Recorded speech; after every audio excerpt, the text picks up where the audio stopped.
Coming up, get ready to volunteer. Tomorrow is the start of the program geared toward rescuing and influencing our troubled youth. Members of the religious community and many of you have your say on the program and its expected impact.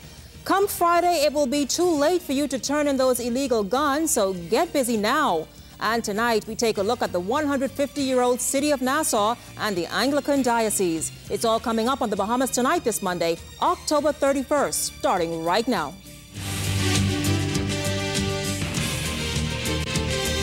Covering the islands of the Bahamas, ZNS Network presents The Bahamas Tonight. It's great to have you along this Monday. I'm Shanique Miller. This is The Bahamas Tonight National Report.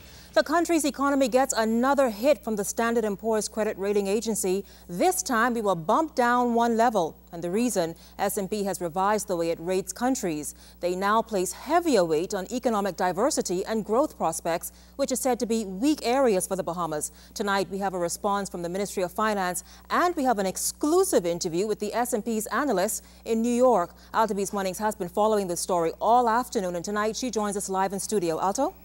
Good afternoon, Shanique. Good evening, Shanique. Good evening, Bahamas. Now, given the Bahamas' economic concentration on tourism and financial services for more than 50 years and its limited growth prospects in the current challenging global economic government, the government saw it likely that a rating downgrade would follow Standard & Poor's new methodology of placing greater emphasis on diversification and growth prospects. S&P's primary credit rating analyst, Lisa Schneller, was responsible for composing this new credit rating for the Bahamas. She spoke with us late this afternoon. About 23,000 that we project more or less this year. However, the fact that there is a significant concentration in the economy, particularly on the tourism sector, and that tourism sector is also then very geographically concentrated on the U.S., feeds through our criteria into be more of a weakness than it was under the previous set of criteria. So it's a combination of the structure of the economy combined with the comparatively more subdued growth prospects that comes out more strongly as a negative factor. Now, the latest Standard & Poor's downgrade was published in 2009 when we dropped from A- to B+. Now, back then, the rating was directly related to the country's deteriorating fiscal position. But does this latest decrease mean bad news for the Bahamas' economy? If you look back at the past 10 years or so with the GDP revisions this year, you have not had buoyant growth in the Bahamian economy. And that the structure of the economy as well as the political stability have served the Bahamas very well with high levels of per capita GDP compared to many other countries that we rate. We rate over 100 sovereigns, 100 governments. So there are certainly benefits. However, there is vulnerability, and I would say that the new criteria is highlighting some of the vulnerabilities in the Bahamian economy in a stronger manner than it did before. And if the credit numbers confuse you, Ms. Schneller explains what they mean. Well, the long-term rating is BBB, so that's down one notch from BBB+, and that is the long-term rating, which is that is the one that investors focus on, I would say more so than the short-term rating, which would be a rating that is for debt that's maturing within 1 year's time frame, and that's the current rating is A3 from previously A2. The Ministry of Finance officials responded to the new Standard & Poor's credit rating by pointing out that the government remains focused on stimulating economic growth through inward direct foreign investment, increasing support for small and medium-sized business development, improving the domestic environment for doing business, and strengthening the productivity of the Bahamas' workforce. The government also remains focused on strategies to reverse the country's current fiscal circumstances by slowing the growth rate of our debt to GDP ratio and eventually reversing the same in order to return it to more sustainable levels. The Ingram administration will continue, though, to focus on these in order to create optimum opportunities for the citizens of the Bahamas to be employed, to increase their income-generating capacity, and pursue their business interests. Shanique, back to you. And Alto, you spoke this evening or this afternoon with Ministry of Finance officials. Were they surprised at this at all? I mean, after all, there's been talk for a while about diversifying the economy. Well, the government didn't seem surprised when I spoke with the Minister of State for Finance, Shivago Lang, by text early this afternoon. But I can tell you that Ms. Shellner told me that they usually visit the Bahamas once a year, and a credit rating could go up or down during that visit. Now, whether or not that credit rating goes up or down before or after their visit is another story. Shanique? Altaviz, thank you very much. We will continue to follow this story for you. So, government launching a major initiative designed to attack crime in the Bahamas. This time, the national plan involves you, residents of the Bahamas, stepping forward. Government is convinced it will work and yield the kind of results that similar programs in the region have produced. Prime Minister Ingram is championing the move. We have team coverage on this issue tonight, the volunteer program. Tonight, we begin with Clint Watson. We first heard the Prime Minister talk about it during his recent national address on crime. Now the government is ready to implement another measure to stem the crime wave in the country. Today, the National Volunteer Program launches, dubbed Volunteer Bahamas. The program is said to be an innovative one to harness the generosity of the Bahamian people and residents of the Bahamas. The initiative will seek to reduce crime and create safer, healthier, and more non-violent communities. However, it requires partnerships among government, faith and community-based organizations, corporate citizens, philanthropic groups, and individuals. On Sunday, Prime Minister Ingram spoke to the importance of this program as he opened a new regional headquarters for the Seventh-day Adventists. Far too many amongst us in the Bahamas have forgotten the true purpose of our lives, to love God and our neighbors as ourselves. We must rediscover and strengthen positive attitudes which earlier typified our people, and reinforce the spirit of volunteerism and giving among our people, most particularly amongst young people. Volunteer Bahamas is expected to further galvanize the goodwill and charity of scores of individuals for mentoring and community service and outreach. It will provide a database of volunteers for organizations and be a further source of assistance for those who are already volunteering. Volunteer Bahamas will provide guidelines for the training and utilization of volunteers, as well as guidelines for those giving their time and talents. Even while we stem and reverse the antisocial and criminal behaviors that undermines our society, we have a broader task and mission. That mission is to promote a culture of peace and nonviolence, a culture of mutual well-being and fellowship, a culture of life and respect for the giver of life. Registration forms for Volunteer Bahamas will be available online on the government's website beginning today, or you can visit the Ministry of Youth, Sports and Culture on Thompson Boulevard and at the Ministry of Labor and Social Development in the main post office building on East Street.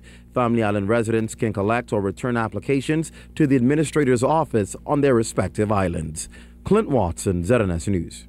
Meantime, the government is giving $1 million to jumpstart the volunteer program.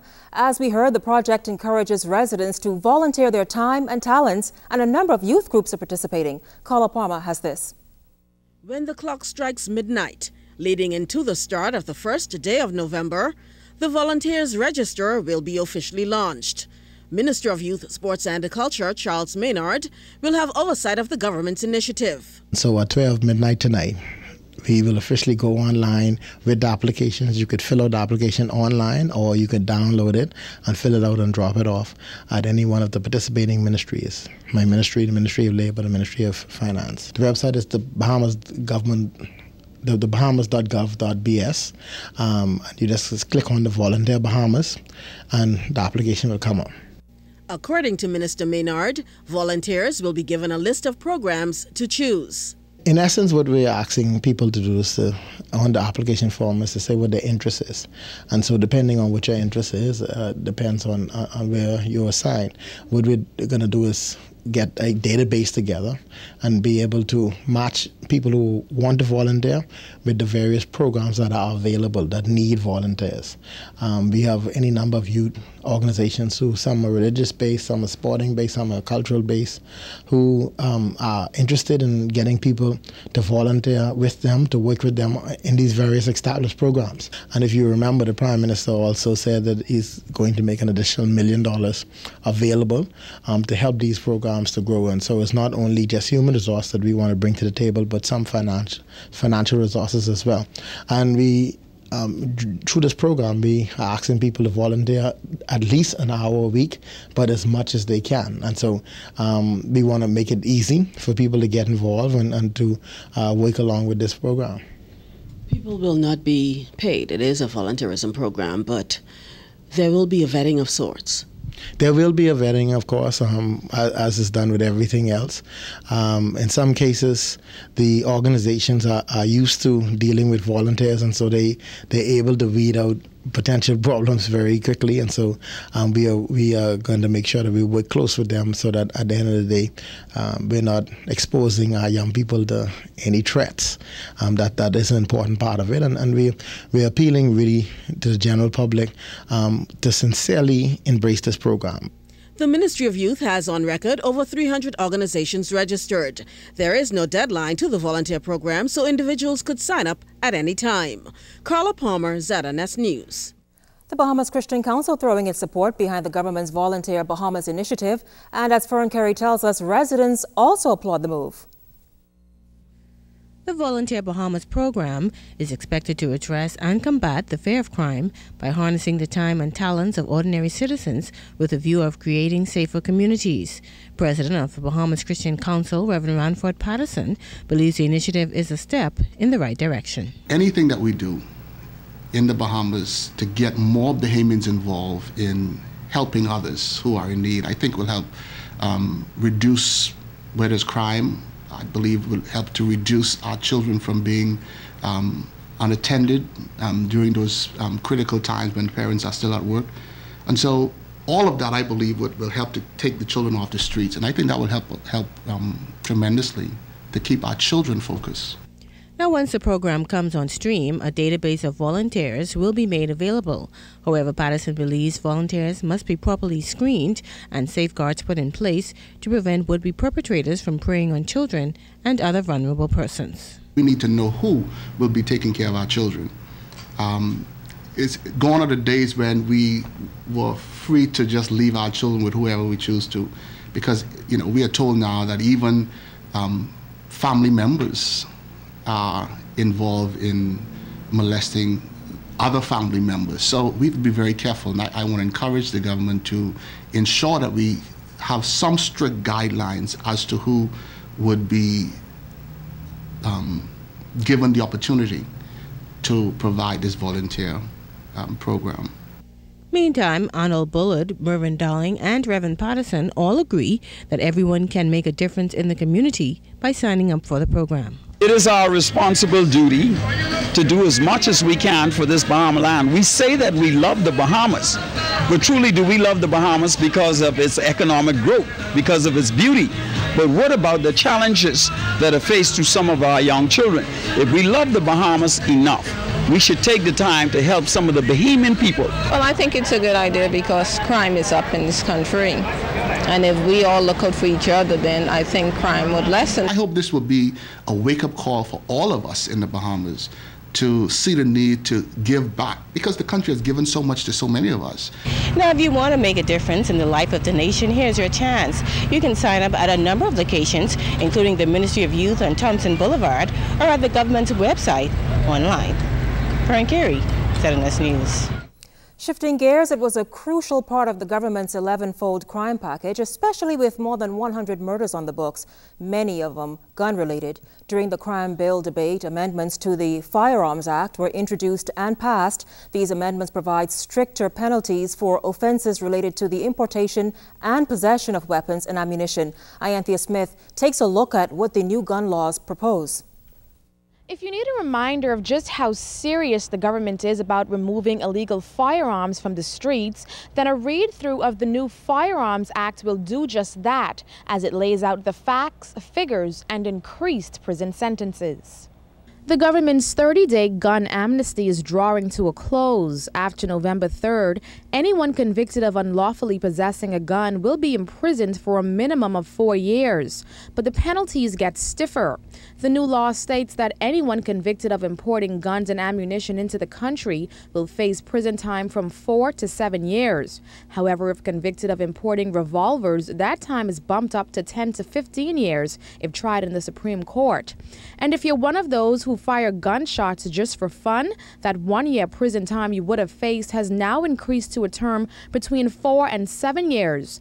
The government's also cracking down on people with licensed firearms, those who make false statements and entries, produce false firearm certificates, etc. The penalties have increased from 3 to 6 months in jail to 5 to 7 years behind bars. And if you fail to renew your license, you could be forced to pay $5,000 in lieu of prison time. 5 to 7 year sentences are also proposed for anyone found guilty of selling or hiring guns or ammunition to anyone under 18 years old, selling a gun to a drunk or insane person, trespassing while in possession of a firearm, and possession of a firearm while committing offenses such as aggravated assault or grievous harm. According to the Firearms Act, if a former convict who served 3 months or more purchases or possesses a gun or ammunition within 5 years of their release, he will face 10 to 15 years in jail. A new offense has also been created imposing 10 to 15-year jail sentences for anyone found in possession of body armor without proper approval. 14 to 20-year sentences could be levied on anyone found guilty of possessing a gun with the intent to injure another, possessing a firearm or an imitation firearm to commit an offense, or prevent the lawful detention of arrest of himself or another. Now, the latest figures show that up to last Wednesday, some 33 guns and 3,382 rounds of ammunition were turned in. Anyone still in possession of firearms can turn them in as soon as possible and escape prosecution. But after this week, the law will take its course.